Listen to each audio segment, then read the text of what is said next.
এই উম্মত জাহান্নামে যাবে, পায়ে বেড়ি থাকবে না।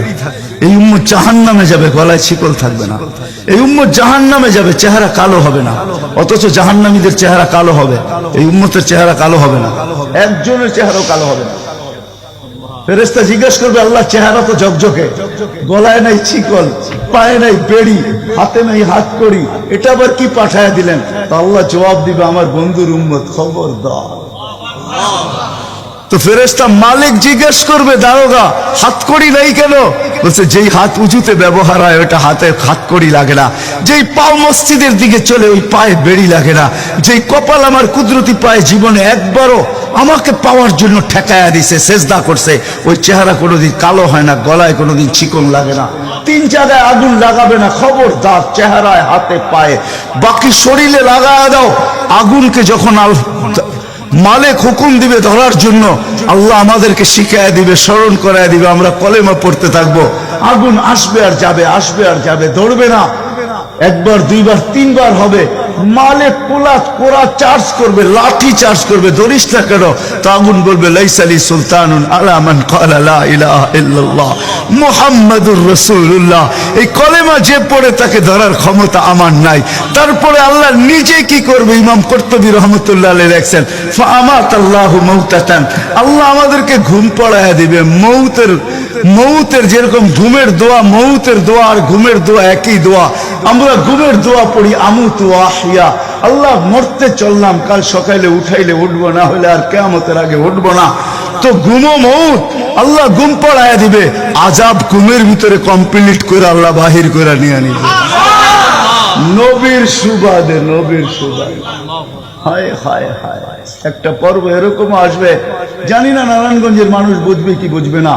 একটা পর্ব এরকমও আসবে, নবীর সুবাদে একটা পর্ব এরকমও আসবে, নবীর সুবাদে এরকম একটা পর্ব আসবে। আল্লাহ জিবরিলকে ডাইকা বলবে যে আরশের সাথে কান লাগাও। তো দেখবে যে আরশের সাথে কান লাগায় একটা ক্ষীণ আওয়াজ আসতেছে, যেইখান থেকে বলতেছে, হান্নান মান্নান আনকিযনি, ও হান্নান মান্নান আমাকে বাঁচানা। তো জিবরিল বলবে, বড় ক্ষীণ আওয়াজ, হান্নান মান্নান বলে বাঁচাইতে বলতেছে। বলছে, জিবরিল দৌড়ে যাও, আমার বন্ধুর উম্মত আমাকে বাঁচানোর জন্য ডাকতেছে।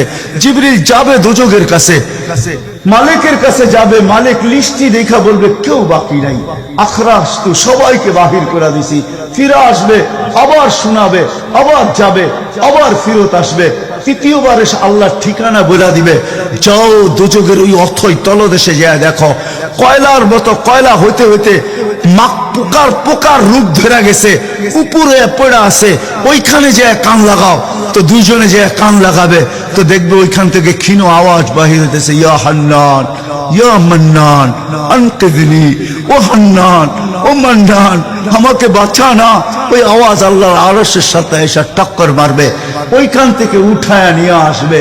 বলবে, আমার বন্ধুর উম্মত উঠায় নিয়ে আস, আমি ওয়াদা করছি আমার বন্ধুকে রাজি করে ছাড়বো, আমি ওয়াদা করছি লা ইউখজিহি ফি উম্মতিক, তার উম্মতের ব্যাপারে আমি কপালে ভাঁজ করতে দিব না। আমার কথা কিন্তু শেষ জায়গায় চলে আসছে। ওই রসুল, ওই নবী আমাদেরকে আল্লাহ দিয়েছেন আমাদেরকে জান্নাতে নিয়ে যাওয়ার জন্য। মেরে দোস্ত, শুধু ওনার অস্তিত্ব না, উনি একটা আদর্শ নিয়ে আসছেন, উনি একটা ক্যারিয়ার নিয়ে আসছেন, উনি একটা জীবন নিয়ে আসছেন।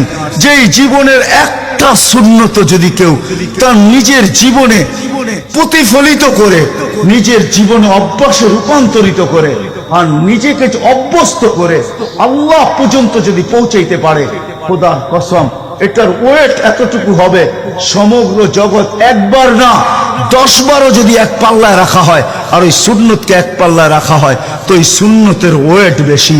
সমগ্র জগৎ এক না 100 কোটি বারও যদি হয়, তা সমগ্র ভান্ডারের সাথে যে দাম না হবে, যতটুকু দাম না হবে, আল্লাহ রসুলের এক সুন্নতের এর চেয়েও কোটি গুণ বেশি দাম। বিদায় আপনাদের পায়ে হাত রেখা বলি, আসেন। নিজেই আহ্বান করতেছেন, হালমি মুস্তাগফির আগফির আলাহ। দুনিয়ার মানুষ আসামিকে তালাশ করে ফিরে শাস্তি দেওয়ার জন্য। ও রব্বে কায়নাত, নারায়ণগঞ্জের মানুষ প্রথম আকাশে আইসা ডাক দিতে থাকে, কে আসছো আসামি? আমি শাস্তি দিব না, আমি তো মাপের ভান্ডার নিয়ে আসছি, আমি তোকে মাফ করব। তুই মাফ চাইতে দেরি, আমি মাফ করতে দেরি হবে না। গুনার পরিধি যুবকরা কতটুকু তোমাদের, তোমাদের গুনার পরিধি কেমন? সমগ্র সৃষ্টি মিলাও যদি সারা জীবন গুনাহ করে, জিবরিল তার জন্ম থেকে মৃত্যু পর্যন্ত যদি গুনাহ করে, সমগ্র ফেরেশতা কেন সমগ্র সৃষ্টি মিলা আল্লাহর নাফরমানি করা ওই পর্যন্ত গুনাহকে পৌঁছাইতে পারবে না, যেই পর্যন্ত আল্লাহ বলতেছেন ওয়ালাউ বালাগাত যুনুবুকা ইনানাস সামা ওমা আশরাকতা বি ফাস্তাগফারতানি ফাগফারতু লাকা ওয়ালা উবালি। তোমাদের গুনাহ দিয়া যদি আমার আকাশের পরিধি পর্যন্ত ভেদ করে চলা যায়, একজনের গুনাহ, আমি তো বললাম সমগ্র সৃষ্টি মিলেও সম্ভব না, একজনের গুনাহ তো দূরের কথা, আমার আকাশের পরিধি ভেদ করে চলা যায়, তুমি মাপ চাইতে দেরি, আমি মাফ করতে দেরি করব। এই উম্মত তো মাপ চাইতেও হয় না, নবীর সুবাদে আল্লাহ এই উম্মতকে সুযোগ দিয়েছেন। তর্জমা উলামায়ে কেরাম ভালো বুঝবে, আল্লাহ নিজেই বলে এই উম্মত যখন চিৎকার দিয়া মাথায় হাত দিয়া বসা পড়ে আর চিৎকার যখন দেয়, হায় আমি বুঝি শেষ হয়ে গেলাম, ফালাম্মা তায়াক্কানতা বিল বাওয়ার ওয়া যানানতা আন্নাকা মিন আহলিন নার মানাহতু ইলাইকা রিদওয়ানি ওয়াল্লাইতু ইলাইকা গুফরানি কুলতু লাকা লা তাহজান গফারতু লাকা যুনুবা ওয়াল আওসার ওয়া লিআজলিকা সাম্মাইতু নাফসি আল আজিজুল গফফার।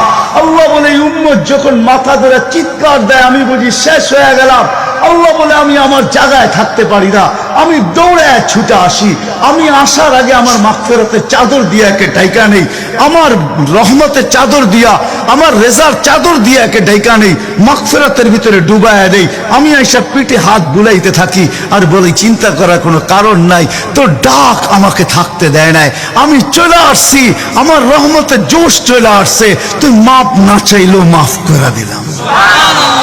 মুহাম্মদুর রাসূলুল্লাহ সুবাদে বিদায় নারায়ণগঞ্জের মানুষ, আমি যুবকদেরকেও বলবো, মা বোনদেরকেও বলবো, সবাইকে বলবো, শুধু আমাদেরকে জান্নাতে নিয়ে যাওয়ার জন্য আসেন নাই, একটা সুন্দর জীবন আমাদেরকে দেওয়ার জন্য আসছেন। 60-70 বছর একটা সুখের জীবন দেওয়ার জন্য আসছেন, 60-70 বছর একটা আনন্দের জীবন দেওয়ার জন্য আসছেন, 60-70 বছর একটা এনজয়মূলক জীবন দেওয়ার জন্য আসছেন। আমরা যেটাকে এনজয় বলি এটাকে এনজয় বলে না। আপনি আমাকে কোনো থিওরি দিয়ে বুঝাইতে পারবেন না। আমি গত মাসেরই 23 তারিখে আমার 1 মাসের আমেরিকার সফর ছিল, আমি সফর শেষ করে আসছি প্যান্ডামিকের ভিতরেও, এই করোনার ভিতরেও, আমাকে বুঝাইতে হবে না, আমি দুনিয়া চষা মানুষ, আমি চষতে চষতে শেষ করে ফেলছি, আমাকে বুঝাইতে হবে না, আমি মানুষকে বড় কাছের থেকে দেখি, আপনি আমাকে বুঝাইতে হবে না। যেগুলাকে আমরা এনজয়ের সংজ্ঞা দিই এগুলা এনজয় না, যেগুলাকে আমরা সুখের সংজ্ঞা দেই এটা সুখ না, যেটাকে আমরা বলি হ্যাপি এটার নাম হ্যাপি না। আল্লাহর রাসূল এক হ্যাপি জীবন দেওয়ার জন্য আসছেন, এক এনজয়মূলক জীবন দেওয়ার জন্য আমাদেরকে আসছেন, এক সুখের জীবন দেওয়ার জন্য আসছেন, এক সুখের জীবন দেওয়ার জন্য আসছেন। সাহাবারা সুখী ছিল, কসম খোদার, আমরা দৌড়ে দেখছি, কিন্তু আমরা এখন পর্যন্ত কোন ব্যক্তি বুকে হাত দিয়ে বলতে পারবে না যে আমি কোন সম্পর্ক নিয়ে সুখী, কেউ বলতে পারবে না কোন সম্পর্ক নিয়ে সুখী, কেউ বলতে পারবে না আমি অর্থ নিয়ে সুখী, কেউ বলতে পারবে না আমি পদ নিয়ে সুখী, কেউ নিজে বলতে পারবে না এনাফ এই শব্দটা কেউ বলতে পারবে না, সুখী বলতে পারবে না। কিন্তু মেরে দোস্ত আসেন নবীর আদর্শে আদর্শবান, নবীকে চিনি, নবীর ক্যারিয়ার পড়ি, নবীর শান পড়ি, নবীর জীবন পড়ি, তারপরে আমল করি। একটা সুন্নত ঘরে আমল করে দেখেন সবাই মিলা, ওই ঘরের ভিতরে আল্লাহ সুখের বন্যা বয়ে দিবে, বন্যা, সুখের সুখ হবে না, সুখের বন্যা হবে, বন্যা। সাহাবাদের জীবনে সুখের বন্যা ছিল, বন্যা, ঘরে কিচ্ছু ছিল না, আমি মানি। আজকেও অনেক আলেম ওলামা আছে যাদের ঘরে কিচ্ছু নাই, কিন্তু যা দেখবেন সুখ আছে, সুখ, সুখ, রাখবেন না, সুখ আছে, সুখ আছে। কয়জন বলতে পারবেন যে আপনাদের পাও টিপা ঘুমের থেকে উঠায় আর পাও টিপতে টিপতে আপনাদেরকে ঘুম পড়ায়? আলেম ওলামা বহুত বলতে পারবে যে আমাদেরকে পাও টিপতে টিপতে উঠায়, পাও টিপা টিপা আমাদেরকে ঘুম পড়ায়। এর চেয়ে বড় সুখ কি চান? এর চেয়ে বড় সুখ কি চান? ডেলি মাথায় তেল লাগায় দেয়, পায়ে তেল লাগায় দেয়, আঙ্গুল ভুলাইতে ভুলাইতে ঘুম পাড়ায় দেয়। ঘুমাও, সারাদিন পরিশ্রম করে আসো। ওই হাদিসের মেসদাক যেটা ফাতেমা রাদিয়াল্লাহু তাআলা আনহু বলছিলেন, খারাজা জাওজুহা মিন বাইতিহা হাসিনা তাতাশাওয়াকাত, আলী তুই ঘর থেকে বাহির হস, আমার দিলটা চুরমার হয়ে যায়। আব্বা শিখায়া দিয়েছেন, আমার দিলটা ব্যথায় ভাঙ্গা পড়ে, তুই কেন বাহির হলি ঘর থেকে?